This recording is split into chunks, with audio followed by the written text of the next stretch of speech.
వచ్చే సమ్మర్లో గ్రేటర్ ప్రజలకు నీటి సమస్య లేదన్నారు మంత్రి పొన్నం ప్రభాకర్. తాగునీటి సమస్య వస్తుందని ప్రచారం ఫేక్ అన్నారు. జీహెచ్ఎంసీలోని అన్ని అంశాలపై సమీక్ష నిర్వహించారు పొన్నం. రివ్యూకు mayor, GHMC commissioner Ronald Ross, water board MD Sudarshan Reddy, zonal కమిషనర్లు మీటింగ్ కు అటెండ్ అయ్యారు. రాష్ట్రంలో ఇప్పటికే పనులు జరిగి పెండింగ్ బిల్లులు 40 నుంచి 50 వేల కోట్లు ఉన్నాయన్నారు మంత్రి పొన్నం. ఒక జీహెచ్ఎంసీ ఇంజనీరింగ్ సెక్షన్ కే 2000 కోట్లు పెండింగ్ లో ఉన్నాయని చెప్పారు. హైదరాబాద్ సంబంధించినటువంటి గ్రేటర్ హైదరాబాద్ మున్సిపల్ కార్పొరేషన్ ఒక సమీక్ష చేసుకోవడం జరిగింది.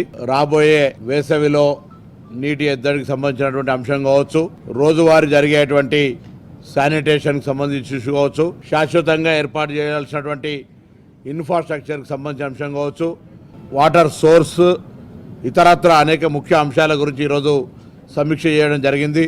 దానికి సంబంధించి ప్రభుత్వం సానుకూలంగా హైదరాబాద్ నగర అభివృద్ధికి సంబంధించి పూర్తి స్థాయిలో కట్టుబడి ఉంది.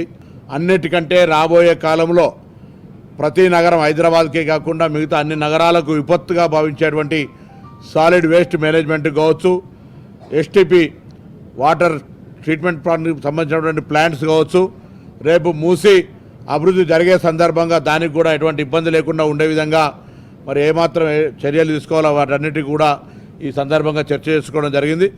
ఎటువంటి ఇబ్బంది లేకుండా హైదరాబాద్ యొక్క బ్రాండ్ ఇమేజ్ కావచ్చు, హైదరాబాద్ సంబంధించినటువంటి సమస్యలు ప్రత్యేకమైనటువంటి పరిష్కారం తీసుకొని చొరవ తీసుకొని ముందుకు పోయే విధంగా త్వరలో కేంద్ర ప్రభుత్వం నుంచి ఇక్కడ పడ్డటువంటి అర్బన్ డెవలప్మెంట్కి సంబంధించినటువంటి ప్రత్యేకమైనటువంటి లేదా లేక్స్ డెవలప్మెంట్కి సంబంధించి కావచ్చు, ఇతరత్ర ఇన్ఫ్రాస్ట్రక్చర్ సంబంధించిన డెవలప్మెంట్ విషయం లోపల కూడా మరి సెంట్రల్ గవర్నమెంట్ కూడా కోఆపరేషన్ తీసుకునే ఆలోచనతో మా ప్రభుత్వం ఉంది. మనం అందరం కూడా మళ్ళీ హైదరాబాద్ సంబంధించినటువంటి ఎక్కడ ఏ ఇబ్బంది ఉన్నా జిల్లా సంబంధిత అధికారుల దృష్టికి తీసుకురండి.